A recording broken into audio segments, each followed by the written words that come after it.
Hello there. Good morning, good afternoon, good evening, wherever you are. I'm Ryan in Singapore. Welcome to our mindfulness practice. And today's topic is about Kyoto and Zen. And I guess I just wanted to share it with you because I recently came back from Japan, and it's my first time to have been to Kyoto as a meditator. And I'd been there before just as kind of a, well, let's say normal tourist. And I found that coming there this time, I felt a different kind of, let's say, resonance with the place. That my understanding of mindfulness through my own practice kind of made being in Kyoto more meaningful. And I think I really understood a bit more about why things architecturally are structured the way they are. What's the, what Zen garden, why a Zen garden looks the way it does. And let's just say, right, it's a Zen garden is it's like rock and sand. And so what's the, what, and I think they're objectively beautiful. I think everybody kind of goes, "Wow, look at how nice this is." And I think what's interesting is just it's that kind of meticulous attention to detail that shows up there. And the other thing is that it's not really the observation of the garden that is as much of the practice as it is in creating and maintaining the garden. So having this, raking sand, right? As we, what is it? Do like Thich Nhat Hanh says, do the dishes to do the dishes. And so this raking of sand is something that seems so basic, but when done in this very careful, meticulous way, it kind of produces some very aesthetically pleasing results. And what is really, what's really behind it is that kind of mindful attention to detail that happens with every stroke that experienced practitioners make. And that's, and that's it, is that this is the meditation, and it's done every day, right? Like this kind of maintenance is done all the time. And because this is my thing, this is what I do. And I think that's something I really treasure about Japanese culture, is kind of that, this is what I do. And I'm a barber, and so I cut hair well, and I pay attention to the detail, and I devote myself mindfully to my trade. And I think that what's special about Kyoto is that it just becomes very obvious that integration of Zen and mindfulness into Japanese culture. And I think when I go to a place like Tokyo, it's just I was about to say it's just a busy city, but of course it's a lot more than just a busy city. But it's easy to get lost in the busy city aspect of Tokyo, and the the branded goods shops, and the commerce that's there. The it's a financial hub in Asia, so it's easy to get kind of lost in that. Whereas when we go to Kyoto, although it was modernized in the kind of post World War II pressure of Japan to become more modern and to have modern kind of businesses, the old spirit of Kyoto is still there. And Kyoto became the capital of Japan in the 9th century, and remained the capital of Japan until the 19th century. So actually, no, it became the capital of Japan in the 8th century, and then was moved to Tokyo in the 19th century. So it was really a hub of Japanese culture for a very long time, back in the time where having a capital somewhere really meant something culturally. And so it was, there were a lot of Buddhist missionaries that were missionaries to China, and it was this kind of travel and connection that, one, exposed them more to external culture, and two, because they're the ones traveling, that kind of by fault makes these monks the merchants, and so they're trading things that are local Chinese for Japanese things, and making some money off of it, and then bringing it back and using that money to build these kind of elaborate temples, and the as well the culture that's there and that's very present in Kyoto. The other thing that I found that was interesting in Kyoto, and I didn't sit on any tea ceremonies or do any meditation there. I think I would have liked to do a little more research to make sure that I do the authentic thing, because it is really, it's very touristy, especially this time of year. I think people are waiting for the leaves to change color, and it's very busy, and that was a kind of interesting dichotomy too, to see a place that's intention is peacefulness and mindfulness, and for it to be shoulder to shoulder packed with tourists who are walking through the streets, and it's that was interesting as well, and trying to snap a photo like people do, where to try and get a photo where there's nobody else in the photo to make it look, and I thought that was really interesting too, to try to make something that's not peaceful look and appear peaceful, and to see people using cameras, right, that this just has become so important for us in our modern culture, is to take photos of ourselves in places, maybe because it's so easy, and right, to make sure that we're the only ones in the photos. But anyway, that kind, it wasn't lost to me, I'd say, even though it was really crowded there, the intention and the peaceful Zen feeling, being in that place and observing the structure, and a lot of the care that's been taken to keep things the way they are, or to even improve things. I have to say, just looking back at old photos that I'd taken of Kyoto, it looks even nicer than it was. And I read an article not too long ago that it was in a book, actually, about the Zen gardens in Kyoto. And it was that someone had said, if Paris is the city of love, then Kyoto is the city of Zen. And I really felt that. I don't think there's any other city that embodies Zen quite the way that Kyoto does. And it would be fun to go back and see if I could find a meditation retreat to do there, or at least try some authentic tea ceremonies, since I also like to perform tea ceremony, really to maybe further resonate with that place. So it really does feel like a kind of capital of mindfulness. So I think that's really the main reason I wanted to share it with you today, is because I felt so just felt so nice to be there, because I felt that this place resonated with my practice in ways that other places hadn't. So that's it. No real lesson to share.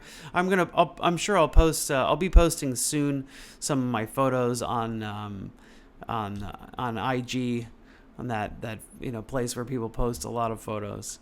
So you can look out, if you follow me there, you can look out for some of those photos as I'm uploading them. But anyway, yeah, like I say, that's it. No real lesson. Just kind of wanted to share with you this kind of joy I had being in Japan and being in Kyoto. And let's do our meditation. So get comfortable. And if you didn't know, Zazen is kind of the main method of training mindfulness and concentration in Zen. So Zazen is a fancy way or a Japanese way of saying sitting meditation.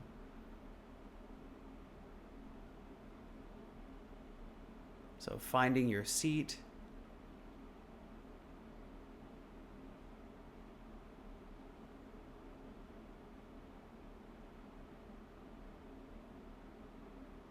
and see if you can bring that dignity and determination, that care, meticulous attention to detail to your posture as you start your meditation today.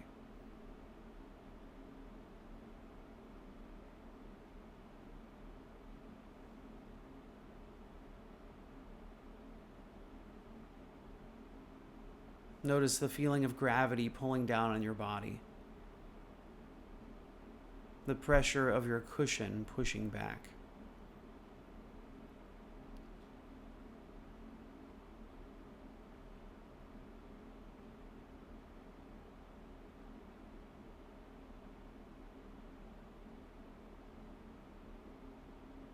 Notice your posture. Is the crown of the head towards the ceiling? Chin roughly parallel to the floor.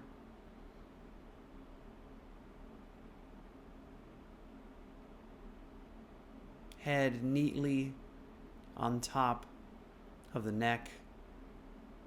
The neck with that natural curve as the spine comes out of the skull. The vertebrae are going downwards.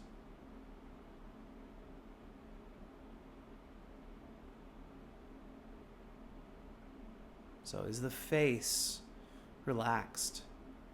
See if you can notice any tension that you may have in your face.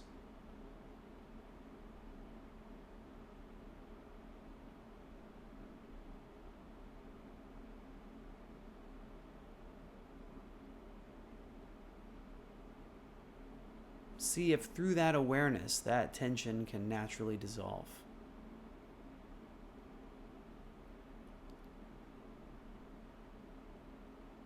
Notice any sensation in the jaw. Are the teeth clenched together?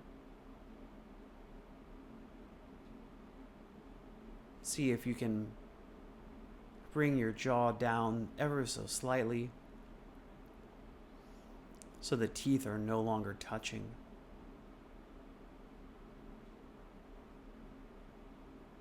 See if you can keep your lips closed, breathing through the nostrils, paying attention to the breath in the nostrils. Can you feel air moving in and out as you breathe?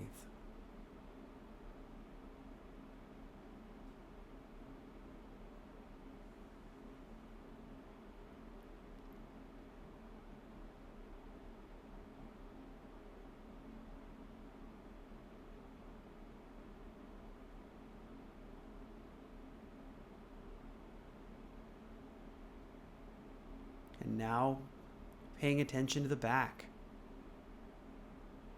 So as the spine has come out of the skull, and we can be aware as we go down the spine and climb down the vertebrae. Maybe noticing vertebra by vertebra what this series of bones feels like, the spinal cord inside, the muscles around the spine as well.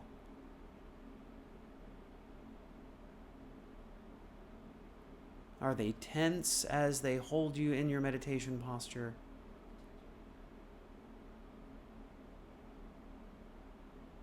Is it possible to find this balance between relaxation and wakefulness?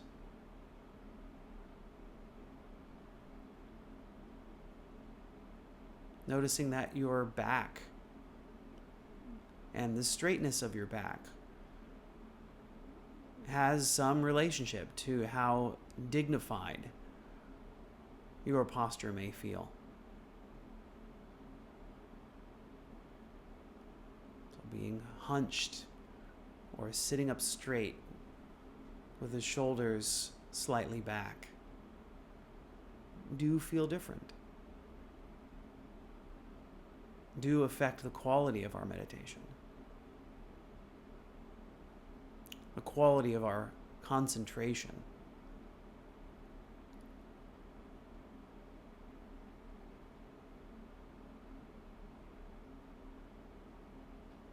Feeling the muscles in the chest,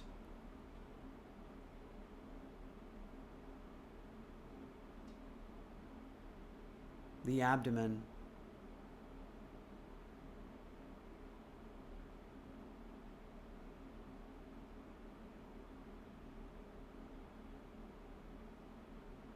seeing if we can allow the muscles in the abdomen to relax,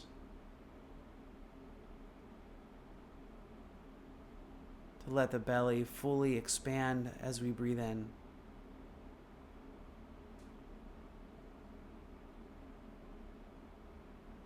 release and contract as we breathe out.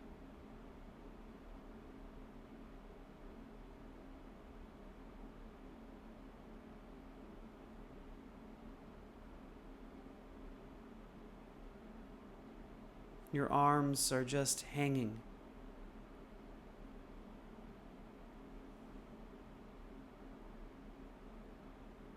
No tension. Your hands are likely gently resting on your knees or in your lap.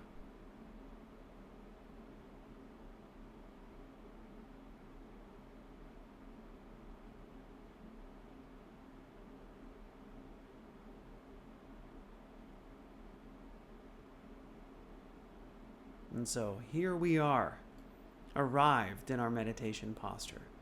See if you can memorize what this feels like.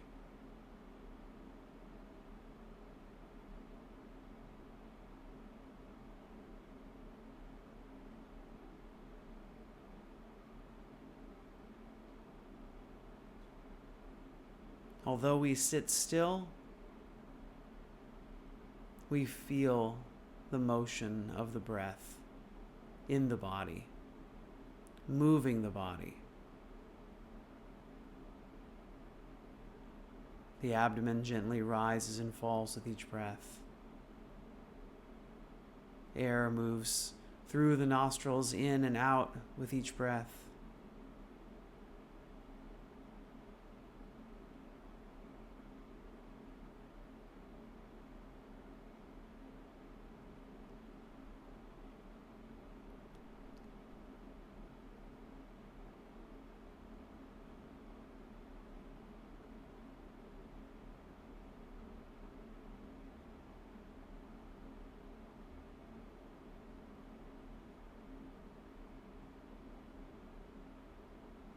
Can you pay attention to the breath?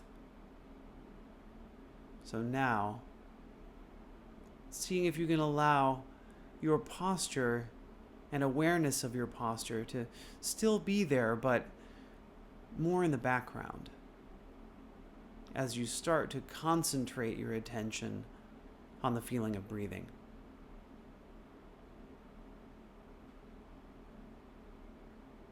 And I would encourage you to choose one place to monitor the breath. So not the entire body. See if you can actually narrow down to a point to experiment with this kind of single point of awareness. So for me, if I really want to get into that single pointed awareness, I'll focus on the feeling of breathing at my nostrils.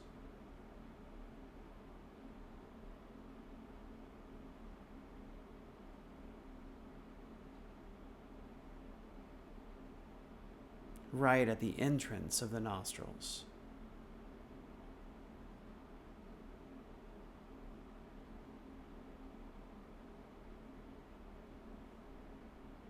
From here, I can notice that my left nostril and my right nostril are not breathing evenly.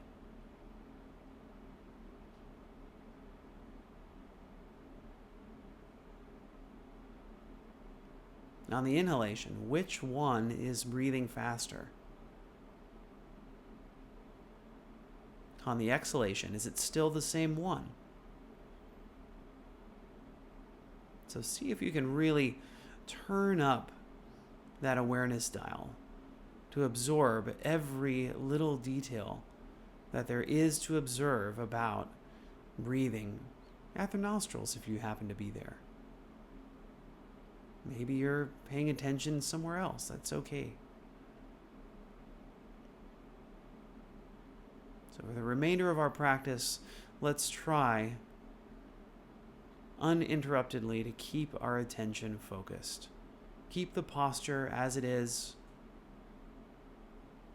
Keep the attention focused on the breath.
And now it's time for us to draw our practice to its close. So feel free to begin to move after you've heard the sound of the bell subside. So I'll ring the bell 3 times, and then feel free to transition out of your period of practice in any way you like.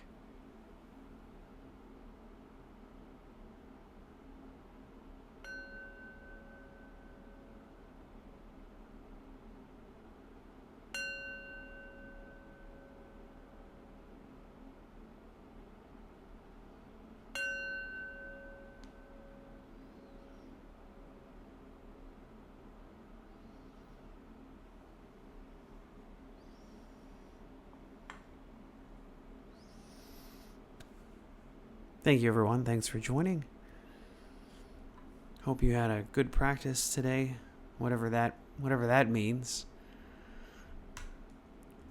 I know I did. I had, even though my mind, frankly, never stays still.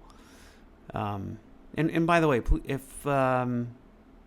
please share how did your practice go? Any questions or comments? Now's the time to interact in the chat. So even though my mind didn't stay focused, I did find that my mind wandered a lot, like it usually does. That there somehow all of this talking about Zen and in Kyoto kind of it changed my practice a little bit. Kind of brought me a different kind of resolve in my practice. And and this kind of talk about Zen gardens and doing the same thing over and over again. I find that ringing this bell, I've rung that bell thousands of times, and I think that the sound I'm trying to make with the bell. I'd love to go back actually and look at some of my old videos to see. How did I ring the bell 4 years ago? Was it the same? Have I improved in my bell ringing technique? I hope I have. I try to do it very mindfully every single time that I do it. And when I was in Kyoto, there was a giant singing bowl that I went and I rang. And I also, you may have remembered a couple years ago when I was in Hong Kong, I took an intro to Zen course. And so, I know how to do Zen bowing as well. So I practiced my bowing, which actually felt really foreign because I haven't practiced it in like since that course ended. And so, I realized that there isn't some kind of well practiced nature about how I bow, which may sound funny. To those of you who have never practiced Zen bowing, but that's it was apparent, it was obvious to me at that moment, and so it really is that there's almost a feeling of embarrassment, even though I'm sure to the onlooker it looked fine. But it was just kind of like I want to really embody that. If I'm gonna do it, I want to be there and truly embody bowing and ringing the bowl and dedicating my life to mindfulness, and especially in those times when it's which is funny, right? Why especially in those times of formal practice? But because other people are looking, or because of dedication to myself? Why don't I bring the same kind of dedication to the rest of my life? I don't know.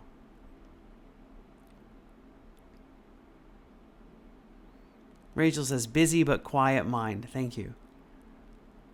The mind thinks. That's what it's meant to do, says Jean. Thank you.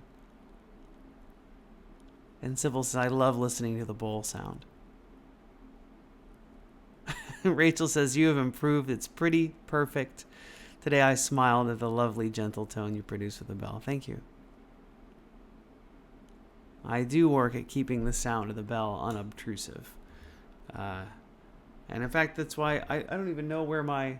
Actually, no, I do. I know where my ting sha is. It's not within reach. But those of you who've been meditating with me for a long time remember, and in fact, if you listen to, if you listen to my recordings, you'll know that a lot of my recordings end with a tingsha, which I'm not as happy about because the sound of the tingsha can be a bit piercing and can be a hard way to end in meditations. But I think at the time that I was doing those recordings, that's just what I did, and I haven't modified those recordings. A lot of those old recordings have been up for a long time, and I just kind of use those as maybe a record of my time as a meditation teacher. Jean says, your share today brought to mind a childhood friend and freshman year in college roommate who's Japanese. Her family home in our suburban hometown had a Zen garden in their front yard. It stood out among the typical suburban front yards. Thanks, Jean. And thanks, Caesar, for being here.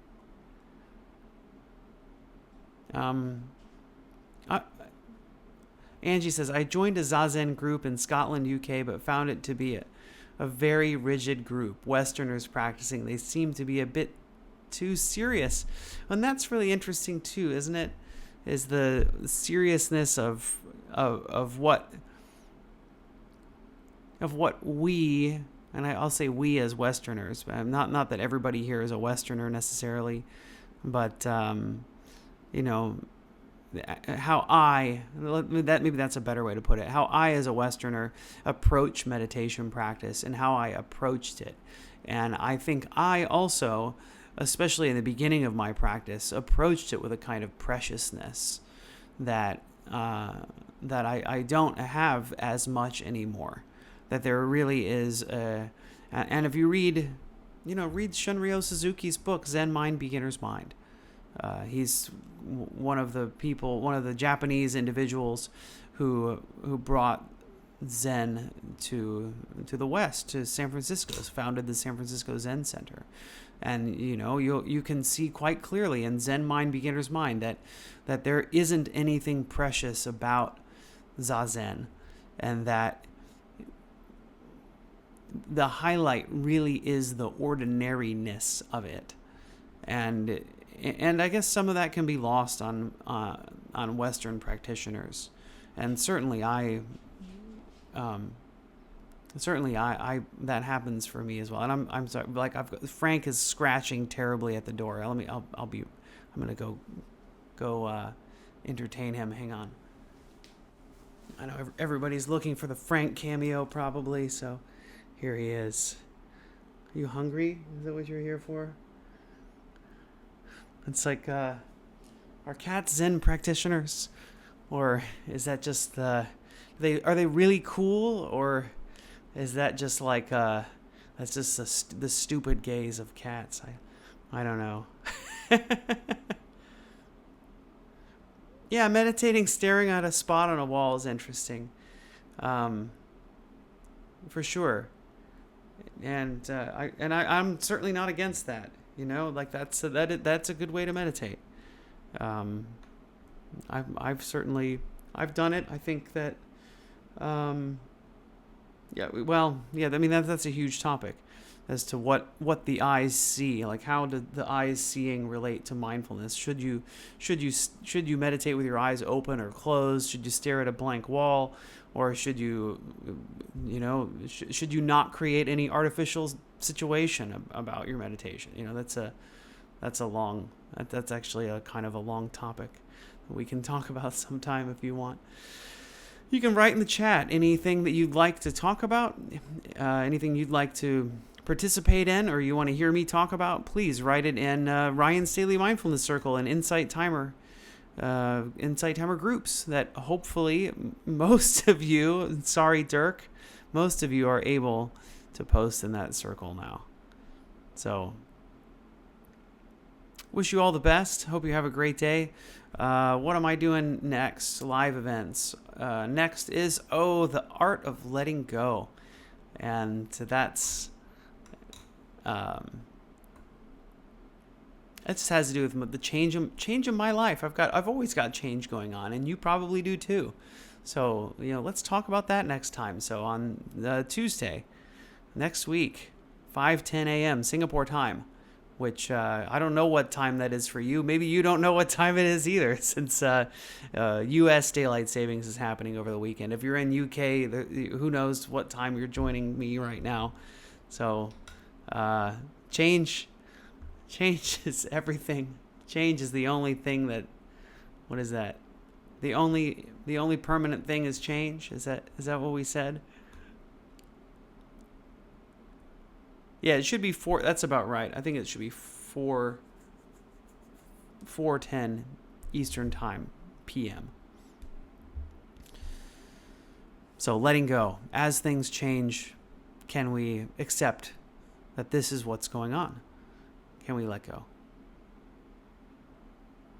In Chicago, it should be 3:10.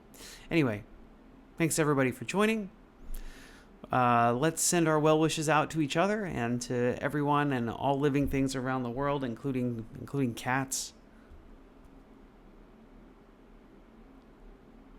May I be happy and peaceful. May everyone watching, listening, wherever you are, I wish you all happiness and peace. May all sentient life throughout the universe be happy and peaceful.